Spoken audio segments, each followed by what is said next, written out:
Boa noite, pessoal. Graça e paz. É uma alegria muito grande estarmos aqui mais uma vez reunidos para conhecermos mais de Deus, não é verdade?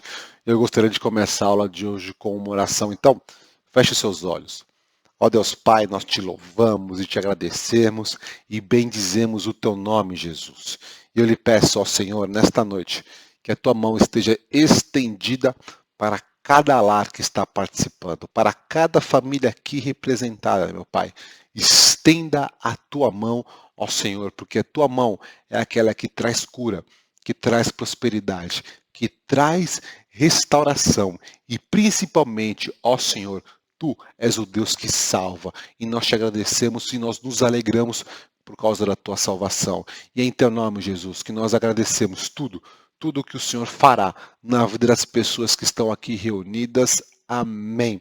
Amém, pessoal? Então, na aula de hoje, nós falaremos sobre o profeta Joel. Eu particularmente adoro o profeta Joel, porque neste livro tem uma profecia impactante que mudou minha vida, que muda a vida de muitas pessoas. É uma profecia que foi feita há lá milhares e milhares de anos atrás e se reflete e acontece em partes até o dia de hoje, e nós falaremos disso um pouco nesta aula, mas antes de trazer a mensagem, eu gostaria de passar um pouco o contexto deste livro, que é um livro curto, mas poderoso. Então está na tua tela aqui uma imagem que você já conhece, que é a cronologia dos profetas. Então você pode ver ali dentro deste quadrinho, né, desta borda azul marinho, você vê o profeta Joel, que profetizou para o Reino do Sul. Lembrando que depois de Salomão, o reino foi dividido em dois.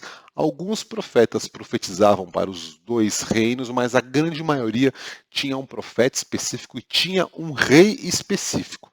E aqui, o profeta Joel, ele estava profetizando para um reino. Por isso existe a intersecção dos fatos com o livro de Primeira Reis e com o livro de Segunda Reis. Então lembre-se, os profetas, eles estavam profetizando para alguns reis, na maioria dos casos, e por isso é importante nós termos esta visão macro da cronologia dos acontecimentos bíblicos para a maior compreensão dos fatos. Então, qual é o título deste livro? É o livro do Dia do Senhor. E o que é isso? É um dia da história no qual Deus visitará o homem com um propósito específico. Isso vai acontecer, vai ter um dia específico que ninguém sabe, só Deus sabe, que este dia Deus fará com um propósito específico. E neste dia terão dois resultados, de uma forma bem pragmática, pessoal, e bem simples, sem rodeio e sem complexidade, porque a palavra de Deus não tem rodeio e a palavra de Deus ela é muito simples, pragmática e direta, o homem que acaba complicando ela. E neste dia, neste dia específico, terão dois resultados, que será o primeiro resultado e o que nos interessa, e eu creio que será o nosso resultado, que nós estamos aqui reunidos, será um dia de bênção para aquelas pessoas que servem a Deus. E também neste mesmo dia terá um resultado ruim para aquelas pessoas que não servem a Deus, porque nesse dia elas serão julgadas. E é por isso aqui, como uma pessoa evita de ser julgada por Deus. Ela tem que entregar a vida dela para Jesus Cristo, se firmar na casa do Senhor Jesus Cristo e servir na obra. Dessa forma, essa pessoa não será julgada segundo a palavra de Deus, não segundo o Luiz, tá bom, pessoal? Segundo a Bíblia. Eu coloquei alguns versículos aqui na sua tela, caso você tenha curiosidade, depois de aprofundar um pouco mais na leitura bíblica, é sempre uma bênção.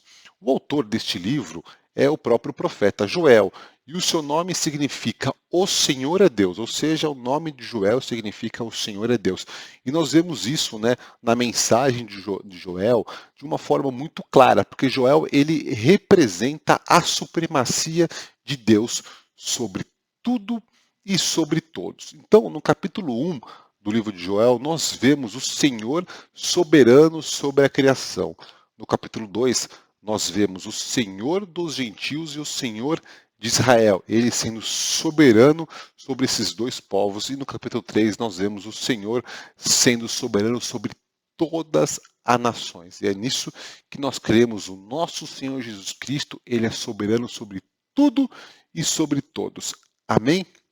A data deste livro aconteceu em torno de 835 a 796 anos antes de Cristo, então milhares e milhares de anos atrás, aconteceu uma profecia que acontece em partes até os dias de hoje. E quando foi que isso aconteceu? Qual que era o contexto? Aqui é importante e já tem uma lição aqui para a gente. Pessoal, qual que era o contexto? Então, naquela época, tinha um rei que chamava Joás. Então, Joel estava profetizando para um rei Joás. Joás vem de uma família que teve ali muitos problemas, e então ele foi ordenado rei muito novo, com em torno de 7 anos de idade. Só que um sacerdote, o sacerdote Joiadá, ele pegou Joás para cuidar deste garoto, e ele ficou debaixo do cuidado desse sacerdote, e depois, quando ele atingiu uma certa idade, Joás virou rei. E Joás foi um bom rei, Joás foi um ótimo rei. Só que a partir do momento que o seu sacerdote morreu, Joiadá, que é o mesmo do pai do profeta Zacarias, que também está na Bíblia, este homem se perdeu e ele começou a praticar idolatria e não se arrependeu disso. Nós vimos muito disso, deste pecado de idolatria ao longo do Antigo Testamento, no Novo Testamento e também nos dias de hoje. Uma coisa que nós temos que tomar cuidado sobre idolatria. E o que aconteceu? Então, Joás perdeu uma conexão de um homem ali, né? E por causa disso ele se perdeu, começou a fazer idolatria, ele não se arrependeu e Deus trouxe o julgamento sobre o povo dele, sobre Joás, e é um pouco deste contexto que traz o livro. O livro fala muito sobre pragas de gafanhoto. O livro traz muito sobre as consequências do pecado pelo erro do homem, né? Já estressei muito este tema nos outros livros, não vou entrar no detalhe neste livro, mas aqui nós vemos pragas de gafanhotos acontecendo. É um reflexo do que acontece hoje em dia ou não, em muitos casos, talvez, né? Mas eu creio que se o povo, né, o povo de Deus, né, as pessoas estão praticando, estão vivendo em pecado, Deus, ele traz consequência, traz julgamento. Então, muitas das catástrofes que acontecem hoje em dia, nós acreditamos, porque o que aconteceu na Bíblia também é por causa do pecado do povo. Mas voltando aqui, então, quando Joás perdeu a conexão do sacerdote, ele não tinha mais um sacerdote ali para guiá-lo, para orientá-lo e para exortá-lo, este homem caiu em pecado. E aqui fica uma grande lição. Todos nós, filhos de Deus, precisamos estar próximos de alguém de Deus superior a nós. Da mesma coisa, no trabalho eu tenho um chefe no qual eu me reporto. Na nossa vida espiritual, nós precisamos ter alguém. Nós precisamos ter alguém de Deus. Alguém que é temente a Deus, para não ser o nosso chefe, mas para ser o nosso guia espiritual. No meu caso, no caso da minha esposa, nós temos um pastor que cuida da nossa vida espiritual e cuida como um conselheiro. Então, eu incentivo a você se apoiar em alguém realmente de Deus, alguma pessoa temente da palavra de Deus, para que você esteja debaixo de uma cobertura. Temos Jesus Cristo, né, como nosso bom pastor, né, como o nosso sumo sacerdote, conforme a Bíblia nos diz, mas Jesus levantou homens e mulheres dele, né, abençoados por ele, ungidos por ele, Jesus, para cuidar do rebanho. Eu me considero uma ovelha de Jesus. Eu me considero uma ovelhinha do Senhor e por causa disso eu estou debaixo da cobertura dos pastores que Jesus aqui na terra estabeleceu como guia e tem sido bênção na minha vida. Amém? Então, um aprendizado que nós temos aqui neste livro é isso, né? É a importância de nós estarmos conectados com pessoas temente a Deus, pessoas realmente de Deus, servos e servas para serem os nossos guias, os nossos orientadores. Quantas vezes eu e a minha esposa, eu conheço o relato de várias pessoas, foram se aconselhar com pessoas de Deus, com pastores de igreja, por exemplo, e tiveram a sua vida transformada, porque existe sabedoria, existe cuidado de Deus, existe unção de Deus neste ambiente. Nós não podemos nos apegar pelos exemplos errados. Exemplos errados, falhas acontecem em tudo e em todos os lugares e em todo o tempo. Mas quando existe um povo que realmente segue a palavra de Deus, que conhece a palavra de Deus e é temente da palavra de Deus, é um outro cenário, é um outro contexto e tudo flui de uma forma linda, debaixo da graça e da provisão do Senhor. Amém? Circunstâncias especiais do livro, né? Dando sequência do que eu estava falando, né? Aconteceu muita questão de seca, de fogo que consumiram os campos, tudo isso foi o juízo de Deus num povo que estava pecando. Nós vemos 4 pragas de gafanhoto, né, que vieram em tempos difíceis, ou seja, o povo já estava sofrendo e vieram essas pragas. E o Joel, né, o profeta Joel, aqui nós vemos o profeta Joel dirigindo-se aos sacerdotes, aos bêbados e aos anciões, né, aquelas pessoas que tinham uma posição de destaque tanto politicamente, também como espiritualmente e socialmente, e Joel usado por Deus para levar a mensagem. Qual que é a mensagem que Joel leva para essas pessoas? Né? De uma forma muito clara, o pecado tem efeito drástico em nossas vidas. Pessoal, o pecado destrói as nossas vidas, ele causa tormenta em nossas vidas, ele consome as pessoas, ele consome tudo até que não exista mais nada. E ele se expande em todas as áreas de nossa vida. Nós temos que entender isso, nós temos que entender que a nossa vida natural ela está intimamente ligada com a vida espiritual. É um reflexo. A vida espiritual ela reflete na vida natural. Por exemplo, a prosperidade é um resultado de um coração sadio e se alguma área da nossa vida está em desordem, ela pode refletir em outra área de nossa vida. É isso que nós temos que entender. E nós temos que entender que Deus ele quer ajustar tudo isso, que é o que é na mensagem que eu vou entrar logo após, né? Deus ele tem recursos espirituais para nos ajudar, para nos apoiar. Um deles é a palavra de Deus. Outro é o Espírito Santo.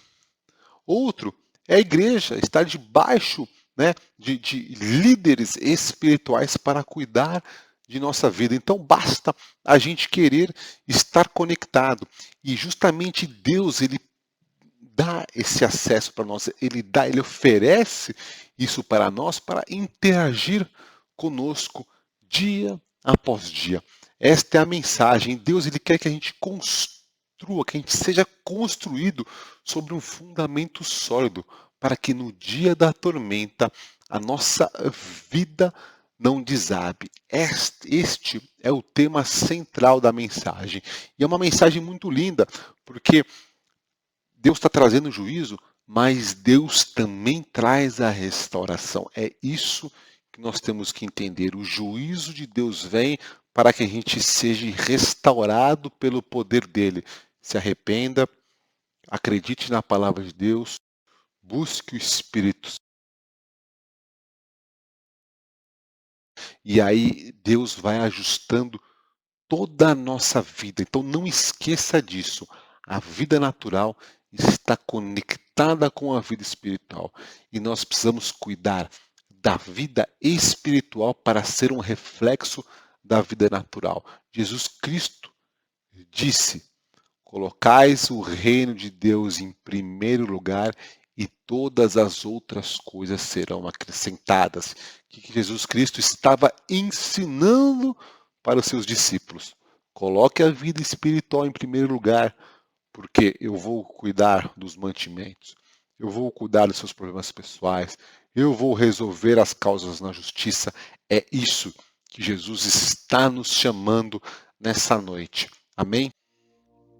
eu queria terminar a aula de hoje com a mensagem principal deste livro. Então, abra o teu coração e receba o que eu vou estar dizendo agora, que isso faça morada no seu coração. Então, nós vemos no capítulo 2 de Joel, o profeta Joel sendo usado por Deus para transmitir uma mensagem de bênção sobre a vida das pessoas. Vamos ler, está aqui, destacado em highlight na sua tela. Então, depois que eu tiver feito essas coisas, derramarei do meu espírito sobre todo tipo de pessoa. Seus filhos e suas filhas profetizarão. Os velhos terão sonhos e os jovens terão visões. Naqueles dias, derramarei meu espírito até mesmo sobre servos e servas. Então o profeta Joel está dizendo para o povo de Deus que nos últimos dias Deus faria algo maravilhoso, que é derramar do Espírito, Deus derramaria o Espírito dele sobre tudo e sobre todos. E aqui nós vemos bênção para os nossos filhos, para os seus filhos, que eles seriam usados por Deus para profetizar. Nós vemos aqui que as pessoas mais velhas teriam sonhos. E que tipo de sonhos são esses, Luiz? São sonhos proféticos. E para quê? Para também serem usados por Deus.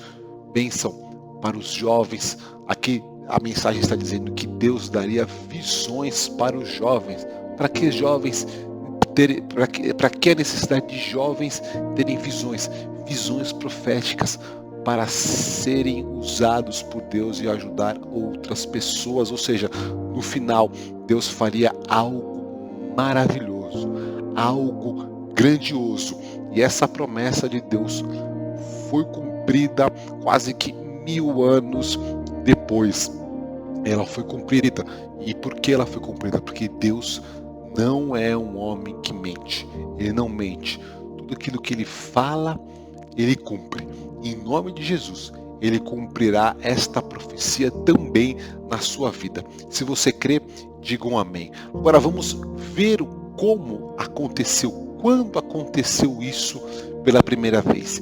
E o acontecimento, o derramar pela primeira vez em partes, aconteceu numa festa muito importante da cultura judaica, na festa de Pentecoste, que aconteceu 50 dias, ela sempre acontecia 50 dias depois da Páscoa.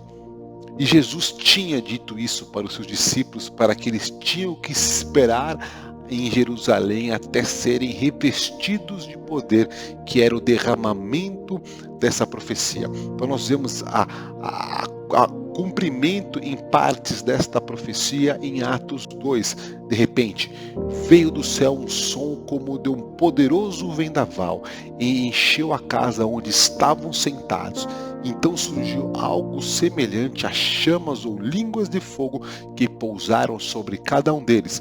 Todos ficaram cheios do Espírito Santo e começaram a falar em outras línguas, conforme o Espírito Santo os habilitava. Então veio um grande derramar de Deus sobrenatural sobre a vida dos discípulos. Então Jesus Cristo morreu, ressuscitou, e antes de ele subir aos céus, ele tinha pedido para os discípulos para eles ficarem em Jerusalém até serem revestidos de poder. Então na festa de Pentecoste, um grande acontecimento. Só recapitulando, depois, se você não assistiu a aula de Atos, procura aqui na nossa biblioteca a aula de Atos que fala sobre isso, mas era uma festa muito importante onde eles comemoravam a colheita.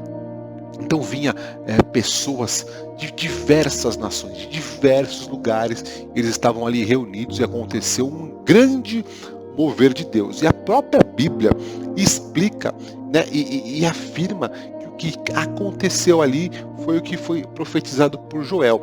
Então, como vê um monte de mover de Deus ali naquela região, as pessoas que não entendiam isso ficaram meio aflitas. Então nós vemos aqui o Pedro afirmando que o que estava acontecendo ali era o derramar do Espírito Santo. Então nós vemos ali Atos 2, 16 e 17.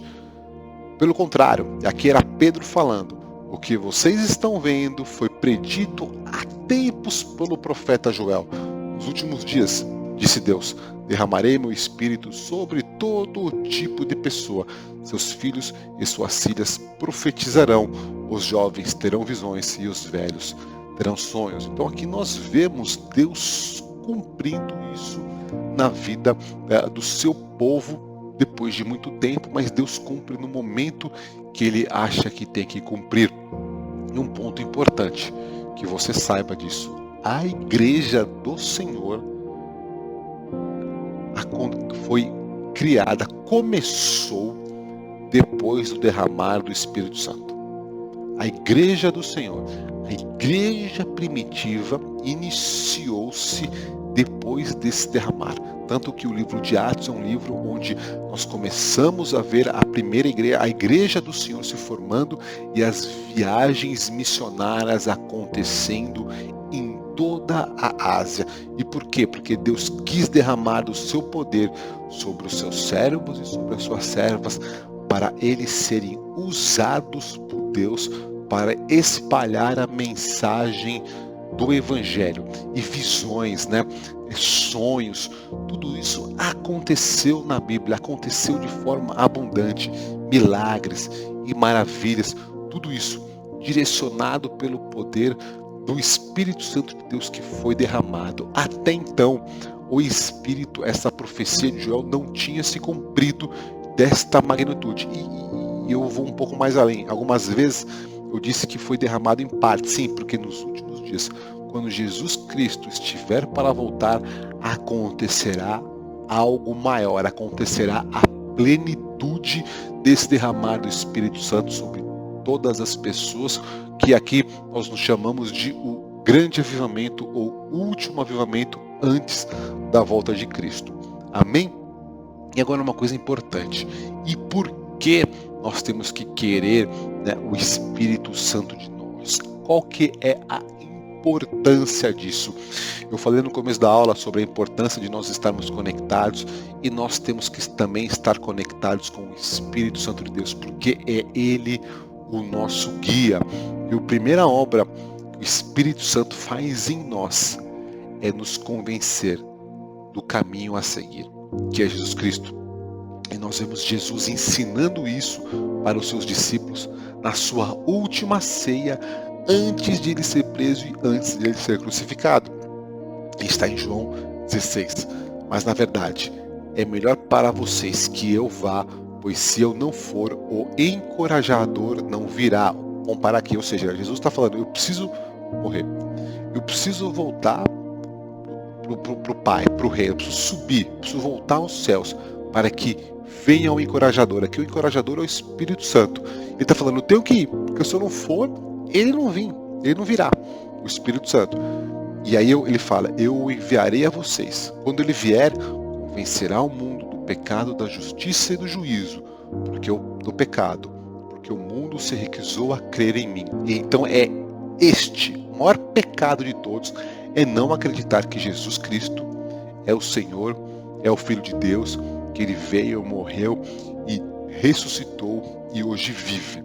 Da justiça, porque eu voltarei ao Pai e não me verão mais. Do juízo, porque o governante deste mundo já foi condenado. Nós vimos um pouco sobre juízo quando Jesus Cristo voltar, ou seja, não participa desse juízo quem acredita que Jesus é o Senhor. Amém? Então, o principal papel do Espírito Santo em nós e em todas as outras pessoas é convencê-la do pecado, da justiça e do juízo, do pecado de não acreditar que Jesus é o Senhor.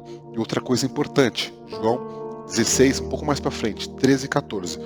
Quando vier o Espírito Santo, o Espírito da verdade, ele os conduzirá a toda a verdade. Não falará por si mesmo, mas lhes dirá o que ouviu e lhes anunciará o que ainda está para acontecer. Ele me glorificará, porque lhes contará tudo o que receber de mim. Ou seja, olha que importante, uma vida cheia do Espírito Santo de Deus é uma vida que anda nos caminhos do Senhor.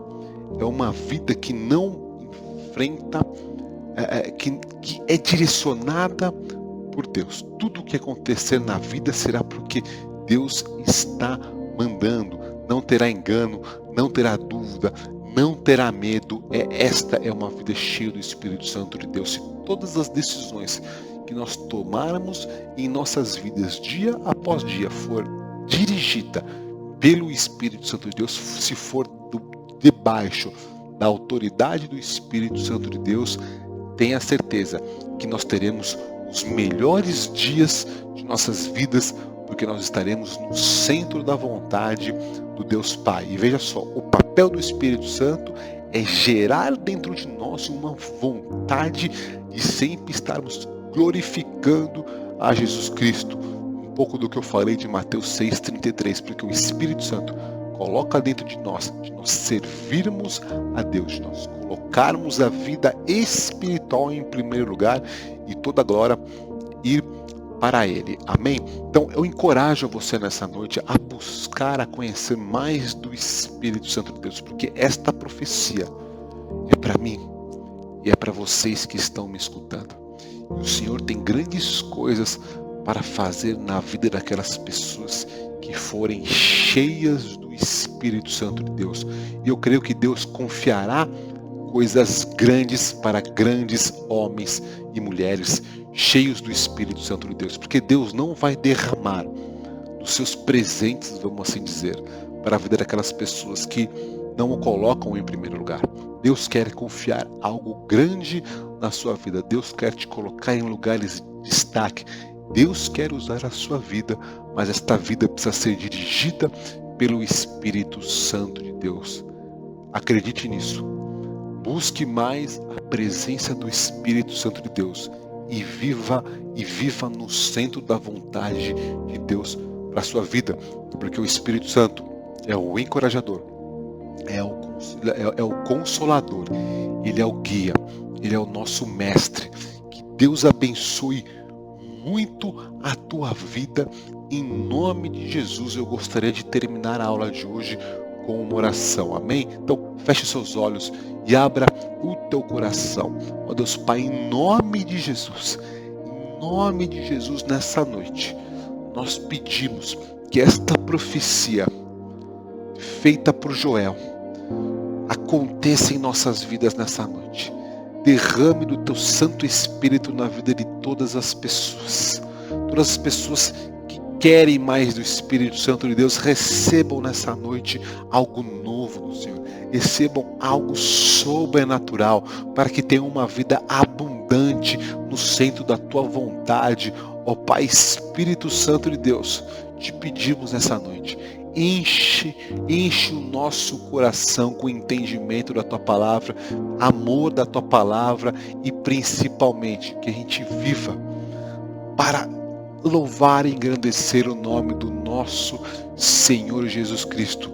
Aqueça os nossos corações, cuide de tudo, Espírito Santo de Deus. Estamos rendidos a Ti nessa noite, em nome de Jesus que nós oramos e agradecemos. Amém.